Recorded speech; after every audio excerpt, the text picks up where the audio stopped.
খেয়াল করে দেখবেন বিভিন্ন সময় পাকিস্তানের যখন ওয়ার্ল্ড কাপ ছিল, ইন্ডিয়া শুরু থেকেই বলে আসছে যে আমরা পাকিস্তানে গিয়ে খেলবো না। পাকিস্তান শুরু থেকেই বলে আসছে তাদের খেললে আমার দেশে এসে খেলতে হবে।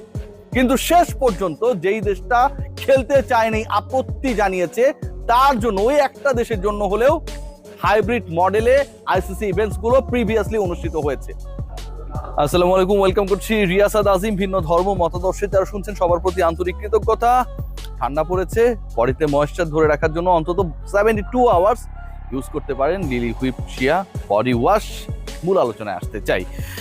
আলোচনার বিষয়ে কয়েকটা পয়েন্টে আলোচনা করব। এখন পর্যন্ত বাংলাদেশ ক্রিকেট বোর্ডের স্টান্স, আপকামিং ওয়ার্ল্ড কাপে বাংলাদেশের ভেন্যুস, বাংলাদেশ তথ্য মন্ত্রণালয় কি করতে পারতো বা কি করতে পারে সেই সংক্রান্ত আপডেটস, এবং একই সাথে মুস্তাফিজ ইস্যুতে বাংলাদেশ যে অনর অবস্থানে প্রত্যেকটা বিষয়ে যে আপডেটসগুলো আপনাদের সাথে আমি শেয়ার করেছি গত 3-4 দিনে, মোটামুটি 100% সেই ঘটনাগুলো ঘটেছে।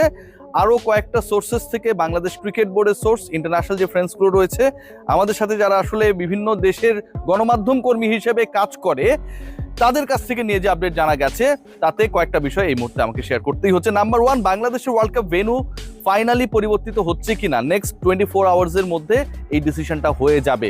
এই প্রশ্নের উত্তর আমি আপনাদেরকে জানাবো। সবচেয়ে বড় important breaking exclusive news is that, যে এই মুহূর্তে আমি যখন এই কন্টেন্ট রেকর্ড করছি তখন বাংলাদেশ সময় মোটামুটি 1:15টার মতো বাজে, এবং আজকে বাংলাদেশ সময়ে নেক্সট 2 আওয়ার্সের মধ্যে যতটুকু জানা গেছে, বাংলাদেশ ক্রিকেট বোর্ডের প্রতিনিধি এবং ICC international cricket council regarding the issue Bangladesh upcoming world কাপে খেলতে চায় না ভারতের মাঠে, ভারতের মাটিতে গিয়ে সেই বিষয়ে একটা ফর্মাল মিটিং অনুষ্ঠিত হবে। That is going to be Zoom meeting, I mean online meeting, এবং সেখানটায় বাংলাদেশ ক্রিকেট বোর্ডের অন্তত 3 জন ব্যক্তি উপস্থিত থাকছেন, সেই বিষয়টাও এনশিওর হতে পেরেছি। আমিনুল ইসলাম বুলবুল প্রেসিডেন্ট, এবং তিনি একই সাথে আইসিসিতে একটা বড় সময়ে কাজ করেছেন, প্রায় 20 ইয়ার্সের মতো। তিনি সিইও নিজামুদ্দিন চৌধুরী এবং ক্রিকেট অপারেশনসের চেয়ারম্যান যিনি নাজমুল আবেদিন ফাহিম।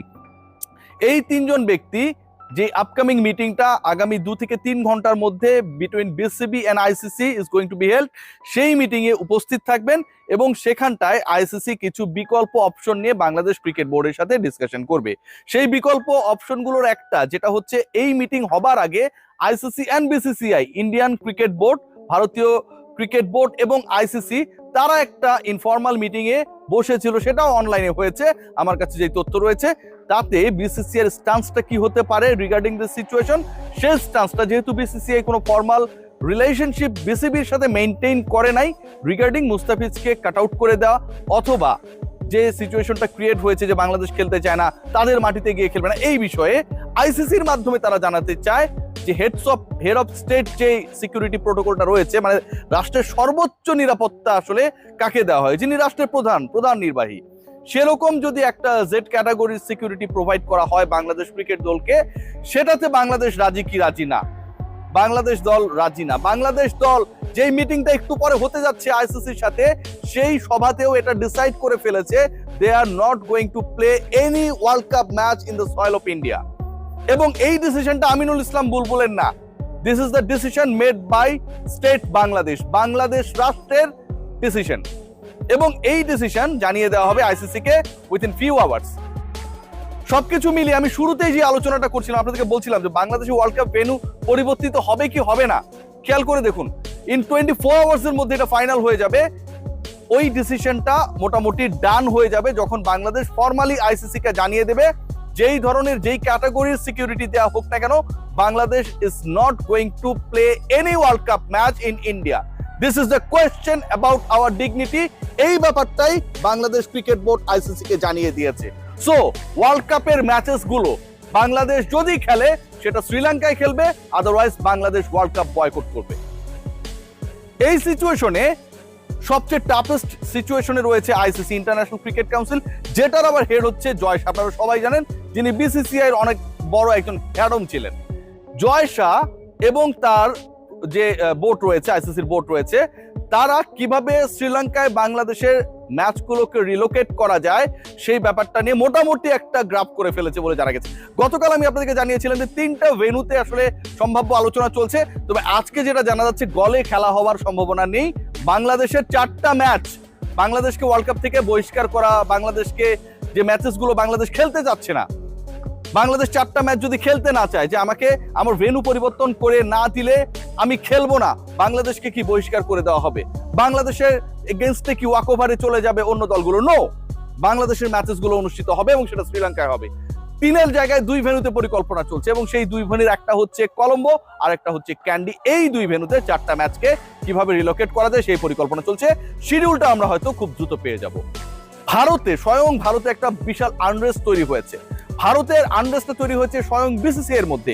মুস্তাফিজকে বাদ দেওয়ার ক্ষেত্রে যে ডিসিশন মেক করা হয়েছিল, মুস্তাফিজকে আইপিএল থেকে বহিষ্কার করার ক্ষেত্রে যেই বিতর্কিত সিদ্ধান্ত হয়েছে, সেখানটায় বিসিসিআই এর সদস্যদের অনুমোদন নেওয়া হয় নাই। ইন্টারেস্টিংলি সেখানটায় আইপিএল গভর্নিং কাউন্সিল হিসেবে যারা কাজ করছে তাদের কোনো অনুমোদন নেওয়া হয় নাই।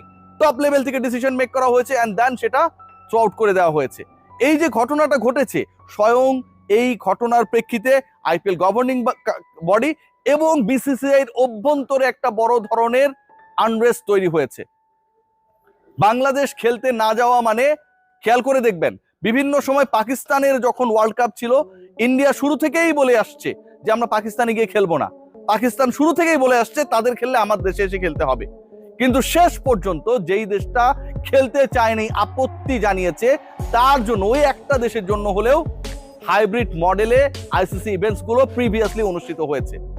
এবারের বিশ্বকাপ হাইব্রিড মডেলে অনুষ্ঠিত হতে যাচ্ছে কারণ ইন্ডিয়া এবং পাকিস্তানের সমস্যা। পাকিস্তান ইন্ডিয়া যাবে না, বাংলাদেশও ইন্ডিয়া যাবে না। সো পাকিস্তানের জন্য আপনি হাইব্রিড মডেল অনুসরণ করবেন আর বাংলাদেশের জন্য আপনি হাইব্রিড মডেল অনুসরণ করবেন না। বাংলাদেশের ম্যাচেস গুলো পাকিস্তানের মতো করেই ইন্ডিয়ার বাইরে দেবেন না, এটা কোনো যৌক্তিক কারণ হতে পারে না। সো নতুন করে ওয়ার্ল্ড কাপের শিডিউল হতে যাচ্ছে, এটা মোটামুটি ডান। শ্রীলঙ্কায় বাংলাদেশের ম্যাচেসগুলো অনুষ্ঠিত হবে, এটাও মোটামুটি ডান। বাংলাদেশ 25 তারিখে ইন্ডিয়ায় যাওয়ার কথা ছিল, সেটা যাচ্ছে না, এটা মোটামুটি ডান। এবং আলটিমেটলি যেই বড় প্রেসারে পড়েছে, কেকেআর 1 মিলিয়ন প্লাস ফলোয়ার হারিয়েছে, আইপিএল এর টেলিকাস্ট বাংলাদেশে বন্ধ হয়ে গেছে, এরকম যদি হেড টু হেড সমস্যার সমাধান আইসিসি করতে না পারে, তাহলে it's going to be a major problem. Overall যদি আমি শর্ট করি আমার ডিসকাশনটাকে, তাহলে আর মাত্র 2-3 ঘন্টার মধ্যে একটা ফর্মাল মিটিং হতে যাচ্ছে। সেখানটায় আইসিসি এবং বিসিবির কর্মকর্তারা বসছেন। আইসিসি অফার করবে ইন্ডিয়ায় খেলার জন্য বাংলাদেশকে সকল ধরনের নিরাপত্তা দেওয়া হবে। বিসিবি তাতে রাজি হবে না। বিসিবি বলছে যে এটা আমাদের দেশের ডিসিশন এবং শুধু ক্রিকেটাররা জড়িত না, সমর্থকরা সেখানটায় যাবে, সাংবাদিকরা সবাই যাবে। সবার নিরাপত্তা ইন্ডিয়া কিভাবে নিশ্চিত করবে সেই ব্যাপারটা বাংলাদেশ ক্রিকেট বোর্ড কনভিন্স না। এবং সবচেয়ে বড় ব্যাপার, যেটা মোস্ট ইম্পর্টেন্ট পার্ট, যেটা এই ডিসকাশনের, সেখানটায় বলা হচ্ছে যে বাংলাদেশের ম্যাচেসগুলো is going to be relocated from here এবং প্রত্যেকটা ম্যাচ আলটিমেটলি শ্রীলঙ্কায় হবে। 3টা ভেন্যু নিয়ে ডিসকাশন ছিল, গল, ক্যান্ডি, কলম্বো, এবং সেই 3 ভেন্যুর জায়গা থেকে অবশেষে 2টা ভেন্যু নিয়ে ডিসকাশনটা রয়েছে এবং সেই ডিসকাশন সীমাবদ্ধ রয়েছে ক্যান্ডি অ্যান্ড কলম্বোর মধ্যে। Let's see what happen. But Bangladesh টিমকে নিয়ে যেই সিচুয়েশনটা ক্রিয়েট হয়েছে, আগামী 24 ঘন্টার মধ্যে আমরা একটা রেজাল্ট পাবো এবং যেই রেজাল্টটা আলটিমেটলি বাংলাদেশের ক্রিকেট কূটনীতির, বাংলাদেশের দৃঢ়তার, বাংলাদেশের ক্রিকেটিং গাটসের একটা বড় নিদর্শন হয়ে থাকবে। বাংলাদেশ ক্রিকেট বোর্ড তারা কিছুটা মাইল্ড হতে যেতে চেয়েছিল, বাট মিনিস্ট্রি, সরকার সবাই মিলে যে স্ট্যান্সটা নিয়েছে, ডিগনিটির ব্যাপারে কোনো ছাড় নয়। আলটিমেটলি বাংলাদেশের বিশ্বকাপ ভেন্যু বদলের মাধ্যমে এটা বাংলাদেশ রাষ্ট্রের জয়, শুধু মুস্তাফিজের জয় না। সবাই ভালো থাকবেন, take great care, let's see what happen.